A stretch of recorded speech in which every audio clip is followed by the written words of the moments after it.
of us go to Florida. We don't necessarily Oh yeah, let's go to Florida, baby. register with the embassy. And so when you look at the number, it's just an indication, but that's clearly not the entire picture. Oh yeah. The question is, why is there no reference to keeping jobs at Stellantis and so much emphasis on these policies? But I don't know why you're all saying that there's no commitment. There is. So, just look at the contracts and then you'll be informed. Has the minister seen the fully unredacted contract? I certainly would, if she has, it wouldn't have been through my office, so my sense is no. I have actually not seen the fully unredacted version myself. Let's go to Florida, baby. Gang, what's up? Aaron here, Canadian Looney. We've got primetime politics coming up with Melanie Joly. That's Michael Serapio from CPAC, which is another affiliate of the liberal propaganda machine, which uses your tax money to convince you of things that aren't true, like the government is trying to help you. They're always doing it under that guise. Let's check out Melanie Joly, Minister of Industry. She has a lot of answering to do. She won't do any of it here. Let's take a peek. Joining us now is the Industry Minister, Melanie Joly. Minister, thank you for the time. Thank you, Michael. It's a pleasure. So I do want to begin with Kyle Seaback because he was asking about the job guarantees Stellantis made to the federal government. I'm wondering if you could walk us through what numbers, if any, were guaranteed in terms of jobs in exchange for government support. I think that what is really, really important to remember is that first and foremost, the auto industry is victim of the tariffs, of the American tariffs. So for us, it's fundamental that we protect jobs, and Stellantis' decision to move production from Brampton to the US is completely unacceptable. So we're suing Stellantis because basically we had a deal, they broke it, and we want our money back. So that's our first point. Second point is, for those watching us at home and don't necessarily understand all the contracts and everything that is going on, what happened is, for the first time in 15 years, the government was able to attract jobs, to create jobs and attract investments in the Windsor area and also in the St. Thomas area, so in southwestern Ontario. And the goal was to build new battery facilities, yes, supported by taxpayers' money, which was essentially what the US was doing under the Biden administration. And we were competing against the US to be able to attract these investments. And through that, we were able to create already 1,000 jobs in Windsor and 1,500 to go, because basically production has just started. And so that's why for us, when we negotiated that funding to support the LG and Stellantis joint venture that is called Nexstar, we decided to say, well, if you want taxpayers' money, you need to protect the Brampton facility. And so that was the deal, and that's why we think that Stellantis is on the hook. Okay, so to protect the Brampton facility, but did that translate into a specific job number for Brampton in your discussions with Stellantis? It's what happened is there's two contracts. The first one was linked with a job number, and then there's an amendment to that contract, and in the amendment, that's where we linked the Brampton facility. And so that's why you have to read both together. And obviously the opposition, rather than working as one Team Canada, pushing back against the Trump tariffs, are trying to blame the government for actually attracting investments and creating jobs, which I think is completely ridiculous.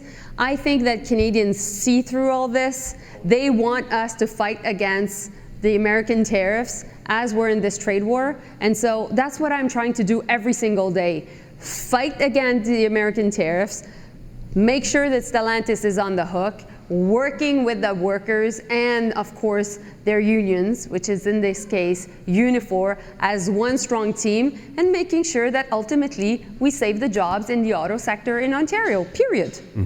Now, you did tell a Commons Committee last week that you've served notice of default to Stellantis. And I'm wondering if there's been any signal from that car company that they are willing to get production back to Brampton sooner rather than later. Well, so we're having conversations. I met also with the entire auto sector this morning, and all of them were represented. So Toyota, Honda, Stellantis, GM, and also Ford. And so these are the 5 OEMs, like we call. So basically the 5 automakers that are building cars in Canada. And we will continue to engage with them because they're extremely important. Let's all remember that we're talking about 125,000 jobs, direct jobs, in the auto sector. But because this sector has so much impact on other types of jobs, ultimately it's 500,000 jobs. There's no other sector in Canada that has this impact, economically speaking. So if we want to make sure that we protect these jobs, we need to make sure that we push back against Stellantis, because I don't want to open the floodgate of automakers leaving the country. And so this is a really important measure that we're putting in place and pushing back. And I really hope the Conservatives stop their shenanigans, which are making us lose time, and actually that we work as one strong team Canada. And I think Canadians are expecting from us that we work as one. Last time we negotiated NAFTA, we worked as one team Canada. Weren't they now? I think that you can see my frustration. It shows how much it's counterproductive. Well, I do wonder though. Again, you're in the process of suing Stellantis. You put in that notice. The suit's not yet there. Any indication that they are willing to reconsider because you're moving forward with this type of, I guess, punishment for moving the plant? We have to do both. So we have to be able to hold them to account, meanwhile continue to have conversations. You know, when I was in foreign affairs, we used to do that as well. We used to make sure that sometimes on certain issues we would pressure a country, and at the same time we would be able to engage diplomatically. You have to do both.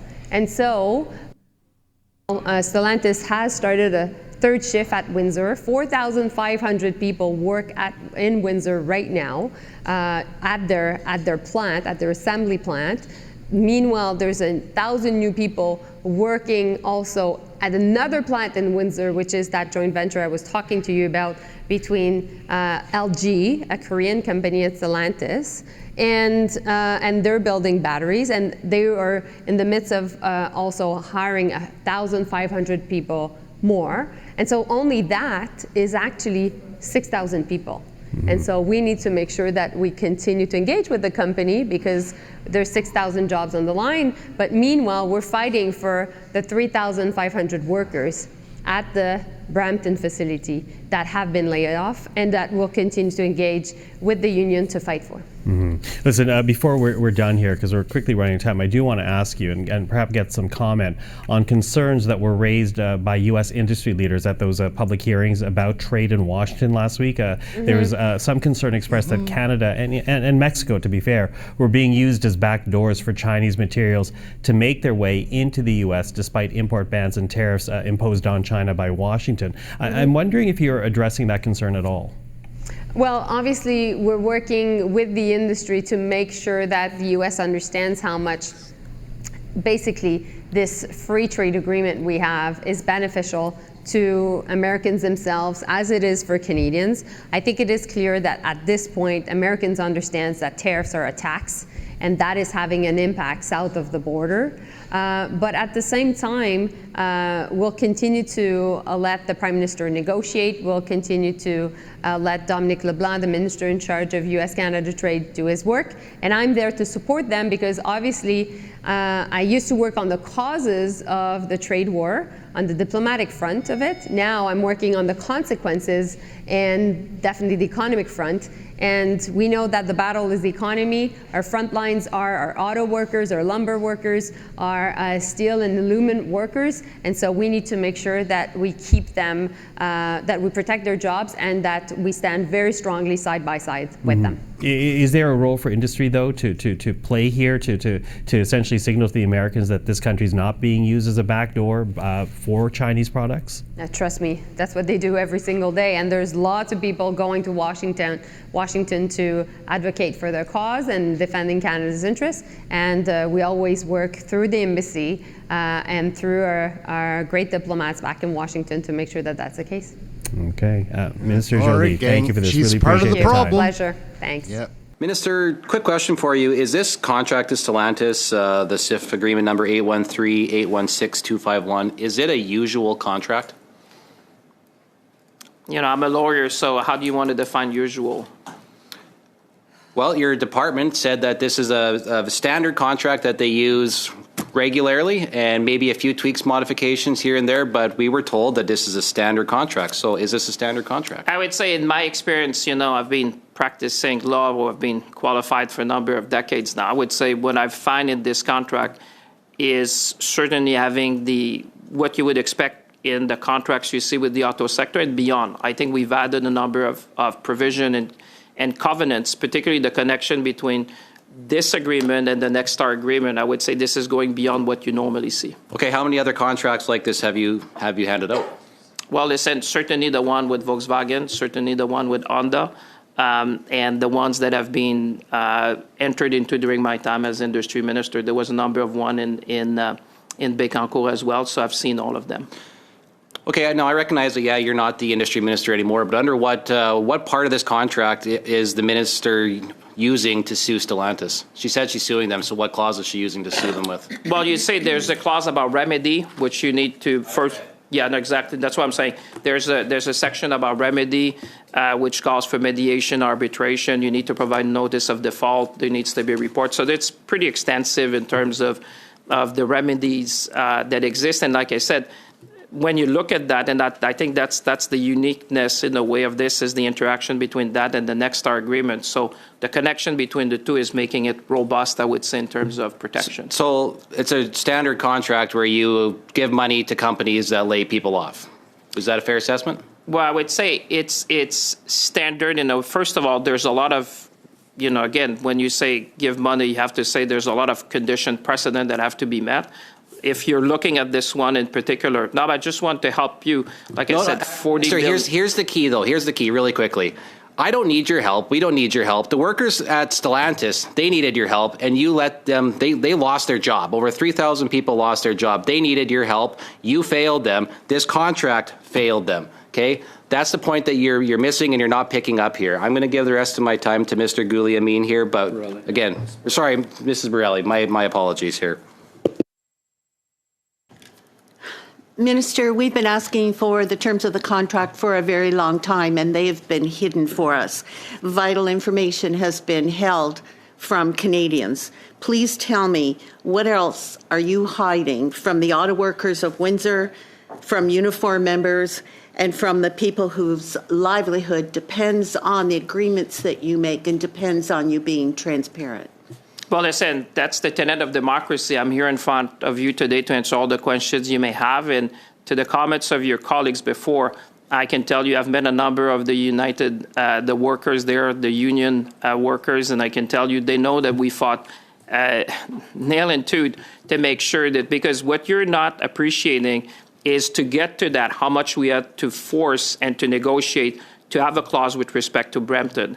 And I would say, since you were not there, I appreciate your point of view. You're entitled to your opinion, but you're not entitled to your own facts. We fought to keep Brampton. And look at the section on Brampton. Thank you, Minister. Obviously, you didn't fight hard enough because 3,000 people lost their jobs in Brampton. And so what I'd like everyone to take a minute and sit with what the Minister has just said. After the rise in the cost of living, job loss, taxpayer money being spent recklessly, and a message of sacrifice instead of hope for Canadians, the Minister truly believes his government is doing enough. For all the Canadians watching at home today and hoping that this government fights for them, speaking with the Minister today, we can clearly see that the Minister and his government are simply not up for the job. Minister, are you proud of the work that you've done on this contract? I don't believe that's the... Just 1 sec. Sorry, Ms. Borelli, on a point of order, you know I must address it. Madame O'Rourke, on a point of order. Well, I haven't heard it yet, guys. Well, you're not in the chair, so just give me 1 sec to be able to hear it, and I'll make a ruling, and then we'll come back to our line of questioning. Yes. I believe that MP Borelli is misrepresenting what the Minister just said to this committee, and it's not appropriate. I think I'm going to just allow us to continue the line of questioning here, Madam O'Rourke. I'm not sure I heard anything that would suggest there's a necessity for me to intervene beyond that at the moment. Ms. Borelli, the clock says 31 seconds. Thank you, Chair. I'd like to ask the Minister one question. Sir, are you proud of yourself and the contract you made with Stellantis? Madam, maybe the difference between you and I, since I've served Canadians, I always do that with humility, with empathy and authenticity. And I would say today in front of Canadians, they can see what this committee is all about. If you want the truth and the facts, I'm happy to be here. If you want to come here and question my character, I'll let Canadians judge that. Oh, yeah. We'll wrap it up right there, gang. Aaron, Canadian Looney, let me know in the comments what you think about our Minister of Industry, Melanie Joly, gonna be our French ambassador. Goodness gracious, failing upwards. Like, share, subscribe. Let me know in the comments what you think about these videos. Watch one of the other ones floating around here. That's it. Aaron, Canadian Looney. Smash the like, hit subscribe. We'll catch you in the next one. Ciao for now.